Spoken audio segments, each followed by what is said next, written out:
So I thought I'd just make a quick rant about the Gilvasunner controversy going on in the video game music space right now, because what else is the internet for besides ranting about stuff? So, if you don't know, Gilvasunner is a very famous YouTube channel that has a bunch of video game soundtracks posted up on it, and it will be gone tomorrow. I'm recording this on Thursday, and it'll be gone tomorrow, Friday, which is sad. It got hit with a bunch of copyright blocks from Nintendo. It's hosting a bunch of their soundtracks, and nobody's arguing that Nintendo's not within their rights to do this, but,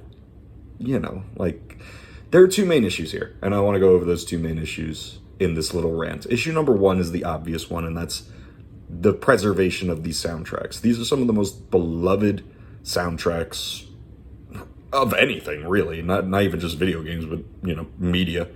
And, Ocarina of Time, Super Mario 64, all this stuff. It's just, you can't hit Spotify up and just make it happen and listen to it. You have to go to somewhere to listen to it unofficially, pretty much, unless you just boot up the game. So they really do make it hard to listen to these things, and nobody really understands why. I haven't heard of a reason why they don't just put this stuff on Spotify. It's like Nintendo, they always do this thing with this artificial scarcity, and they make their games just really hard to preserve. I mean, there are just so many games. If you want to play a GameCube game now, you either illegally download it, which I'm not telling you to do. You shouldn't do that. Very naughty, naughty, naughty. Or you hop on eBay, you get yourself a GameCube if you don't have one, or a Wii that can play GameCube games, and you get yourself $100-something copy of Fire Emblem. It's insane. I got that game for $30 back in the day. But they just make that kind of stuff hard. So that's just the preservation of the video game. That's one issue. But this is a video game music channel, so let's talk about the music aspect of it. You take a file and you chuck it on a streaming service and you make a lot of money. I don't get why, and I haven't found a good reason as to why. I did notice they put up this weird thing. I saw it on Facebook today. It was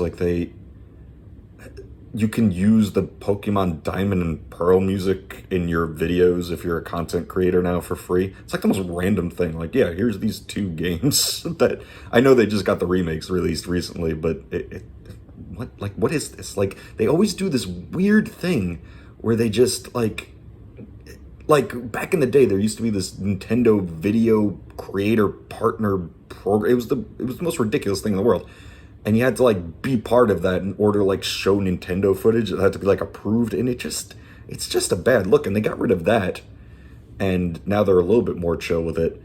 But when it comes to this issue with the video game music, I don't, unless they're planning on something beyond this little Pokemon thing. And I don't think that's a coincidence that they did this Pokemon music thing at the same time that they're copywriting everything. I think there's some sort of pattern to it. So maybe they're planning on doing a little bit more of this, and they wanted to control their, intellectual property that way. But that kind of brings us to the second issue I want to talk about, which is just the relationship with the community.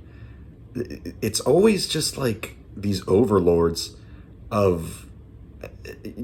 these overlords at Nintendo just strike things down, and there's never any communication with the fan base.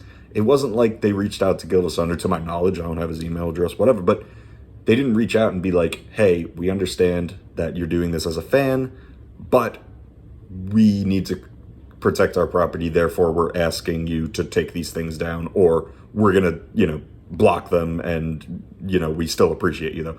Just that little nothingness would go such a long way. It's just there have been situations where people control copyright, and they're okay, we got to do something about this, but let's, be communicative with the fan base. I just don't get why Nintendo's not like that. It's just, it feels like it's coming from above. And due to things like this, and what they did with the pandemic, when they were trying to play Smash Melee online and they just strike it down and they say nothing about it. It's just, it comes from nowhere, and shows you that they're a company at the end of the day. And I know we all know this. We're all like, oh, these companies aren't your friends. They want to make money. I get it. I don't need to be friends with Mario, and like, it's fine.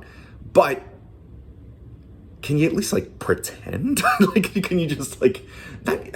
I don't know, just like a little morsel of like feeling personally connected, because this is such a family company that people have grown up with.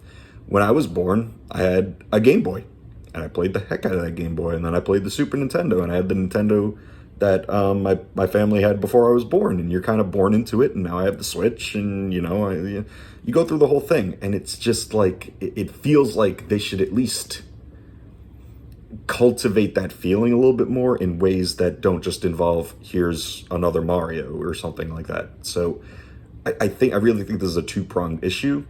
They're within their rights, they're within their legal rights, and it's not, it goes beyond Gilvasunner. It just is encompassing of the company as a whole at this point, and I don't get it, and I don't get it. Do you get it? Explain it to me, and there you go.